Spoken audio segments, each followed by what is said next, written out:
+1 commerce വിദ്യാർത്ഥികളുടെ നാളെ നടക്കാനിരിക്കുന്ന അക്കൗണ്ടൻസി പേപ്പറിൽ ചോദിക്കാവുന്ന മറ്റൊരു ചോദ്യമാണ് trial balance. Prepare A trial balance from the following informations. കുറച്ച് വിവരങ്ങൾ താഴെ തന്നിരിക്കും. അത് വെച്ചുകൊണ്ട് ട്രയൽ ബാലൻസ് പ്രിപ്പയർ ചെയ്യണം. ആദ്യം capital, purchase, sales, opening stock, debtors, creditors, trade expenses, wages, salary, commission paid and received, insurance, bank loan, cash, building and furniture. ഇങ്ങനെ കുറേ വിവരങ്ങൾ താഴെ തന്നിട്ടുണ്ട്. അത് വെച്ചുകൊണ്ട് എങ്ങനെയാണ് ട്രയൽ ബാലൻസ് പ്രിപ്പയർ ചെയ്യുന്നത് എന്ന് അറിഞ്ഞിരിക്കണം. ട്രയൽ ബാലൻസിന് 3 കോളമാണ് നമ്മൾ ഉപയോഗിക്കുന്നത്. ഒന്ന് particulars column, debit column, credit column. അപ്പോൾ ഏതൊക്കെ ഐറ്റംസ് ഡെബിറ്റിലും ഏതൊക്കെ ഐറ്റംസ് ക്രെഡിറ്റിലും വരും എന്ന് വ്യക്തമായി അറിഞ്ഞിരിക്കണം. നമുക്ക് ആദ്യമായിട്ട് ഈ ട്രയൽ ബാലൻസ് പ്രിപ്പയർ ചെയ്യുന്നത് തന്നെ തന്നിട്ടുള്ള ട്രാൻസാക്ഷൻസിൻ്റെ ജേണൽ എൻട്രി എഴുതി അതിൽ നിന്ന് ലെഡ്ജറിലേക്ക് പോസ്റ്റ് ചെയ്ത ശേഷം ലെഡ്ജർ ബാലൻസ് കണ്ടുപിടിക്കുന്നു. അതിനുശേഷം ഈ ബാലൻസസ് ഉപയോഗിച്ച് പ്രിപ്പയർ ചെയ്യുന്ന ഒരു സ്റ്റേറ്റ്മെൻറ്റാണ് ട്രയൽ ബാലൻസ്. ഇതൊരു അക്കൗണ്ട് അല്ല എന്ന കാര്യം വ്യക്തമായി മനസ്സിലാക്കുക. ഇത് ഒരു സ്റ്റേറ്റ്മെൻറ്റ് മാത്രമാണ്.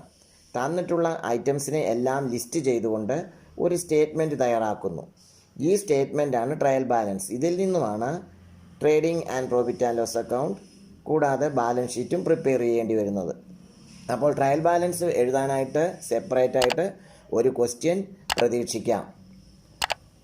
ട്രയൽ ബാലൻസ് എന്ന് പറയുന്നതിന് trial balance is a statement prepared to verify the mathematical accuracy of ledger accounts.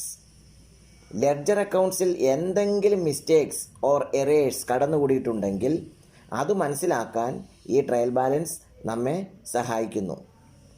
ഇപ്പോൾ ട്രയൽ ബാലൻസ് എഴുതുമ്പോൾ ആദ്യം ഹെഡിങ് എഴുതണം. ട്രയൽ ബാലൻസ് ആസ് ഓൺ ഏതെങ്കിലും ഡേറ്റോ ഇയറോ തന്നിട്ടുണ്ടെങ്കിൽ അത് അവിടെ വ്യക്തമായിട്ട് എഴുതുക. അതിനുശേഷം പർട്ടിക്കുലേഴ്സ്, ഡെബിറ്റ്, ക്രെഡിറ്റ് എന്ന 3 കോളംസ്. താഴെ തന്നിരിക്കുന്ന ക്വസ്റ്റ്യൻ നോക്കുക, എന്നിട്ട് ആൻസർ ചെയ്യാൻ ശ്രമിക്കണം. അപ്പം നിങ്ങൾ അറിഞ്ഞിരിക്കേണ്ട ഒരു പ്രധാന കാര്യം എന്ന് പറഞ്ഞു കഴിഞ്ഞാൽ ഈ എവിടെയൊക്കെയാണ് ഡെബിറ്റ്, ഏതെല്ലാം ക്രെഡിറ്റിൽ എഴുതണം എന്ന് മനസ്സിലാക്കാം. അതിനായി എക്സ്പെൻസും അസറ്റ്സും ഡെബിറ്റ് ബാലൻസ് ആയിരിക്കും വരുന്നത്. എല്ലാ എക്സ്പെൻസും അസറ്റ്സും ഡെബിറ്റ് ബാലൻസിൽ എഴുതുക. Liabilities, incomes and capital credit balance ആയിരിക്കും. അപ്പോൾ ഇത് നോക്കി, ഈ റൂള് നോക്കിക്കൊണ്ട് നിങ്ങളങ്ങ് എഴുതിയാൽ മാത്രം മതി. ഡെബിറ്റ് സൈഡും ക്രെഡിറ്റ് സൈഡും ഈക്വൽ ആകുമ്പോഴാണ് ട്രയൽ ബാലൻസിൽ തെറ്റൊന്നുമില്ല എന്ന് മനസ്സിലാക്കാൻ കഴിയും. അതുപോലെ തന്നെ മുമ്പുണ്ടായിരുന്ന അക്കൗണ്ട് ലെഡ്ജേഴ്സ് എല്ലാം കറക്റ്റാണ് എന്ന് ഈ ട്രയൽ ബാലൻസ് ടാലി ആകുന്നതിലൂടെ മനസ്സിലാക്കാൻ കഴിയും. ഈ തന്നിട്ടുള്ള ആൻസർ കൂടി ഒന്ന് പരിശോധിക്കുക. ഓക്കെ, ക്വസ്റ്റ്യൻ വായിച്ചല്ലോ. ഇനി ട്രയൽ ബാലൻസ് എഴുതി നോക്കാം. First item capital 1 lakh credit balance. ഇപ്പോൾ ക്രെഡിറ്റ് സൈഡിൽ എഴുതണം. ക്യാപിറ്റൽ എപ്പോഴും ക്രെഡിറ്റിലാണ് വരുന്നത്. Second item purchase debit balance, debit സൈഡിൽ 30,000. അടുത്ത സെയിൽസ് ആണ്. സെയിൽസ് ക്രെഡിറ്റ് ബാലൻസ് ആണ്, നിങ്ങൾക്കറിയാം. നേരത്തെ റൂളെല്ലാം എഴുതിയിട്ടുണ്ട്, അത് നോക്കി എഴുതാനാണ് പറഞ്ഞത്. 60,000. ഓപ്പണിംഗ് സ്റ്റോക്ക് എപ്പോഴും ഓപ്പണിംഗ് സ്റ്റോക്ക് ഡെബിറ്റ് ബാലൻസ് ആണ്, ഡെബിറ്റിലായിരിക്കും. 800 opening stock. Debtors 24,000 debit. Next creditors 20,000 credit.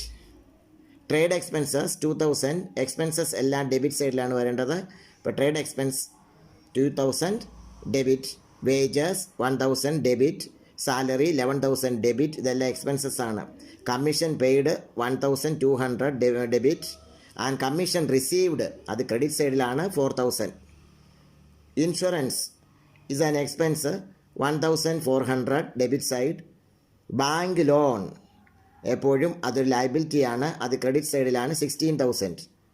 Cash is an asset അതുകൊണ്ട് അത് ഡെബിറ്റ് സൈഡിൽ 22,000. ബിൽഡിംഗ് അസറ്റ്സ് എല്ലാം ഡെബിറ്റ് സൈഡിലാണ് വരേണ്ടത്. അപ്പോൾ building is an asset. 80,000 building asset സൈഡിൽ, അതായത് ഡെബിറ്റ് സൈഡിൽ വരുന്നു. ഫർണിച്ചർ 26,600. ഫർണിച്ചറും ഒരു അസറ്റാണ്. അസറ്റ് എല്ലാം ഡെബിറ്റ് ചെയ്യണം. ഇപ്പോൾ 26,600. ഇനി നമുക്ക് ഈ ബോത്ത് കോളംസ് നമുക്ക് ആഡ് ചെയ്ത് അത് ടാലി ആകുന്നുണ്ടോ എന്ന് നോക്കാം. രണ്ട് സൈഡും ഈക്വൽ ആകണം. ഡെബിറ്റും ക്രെഡിറ്റും ഈക്വലായിട്ട് വരണം. എങ്കിൽ മാത്രമേ ട്രയൽ ബാലൻസ് ഭംഗിയായി കറക്റ്റായി എന്ന് മനസ്സിലാക്കാൻ കഴിയുള്ളൂ. ട്രയൽ ബാലൻസിൽ ടാലി ആകുന്നുണ്ട് എങ്കിൽ നമ്മൾ ഇതിന് മുമ്പായിട്ട് നമുക്ക് തന്നിട്ടുള്ള എല്ലാ ലെഡ്ജർ ബാലൻസസും കറക്റ്റായിരിക്കും. ഓക്കെ.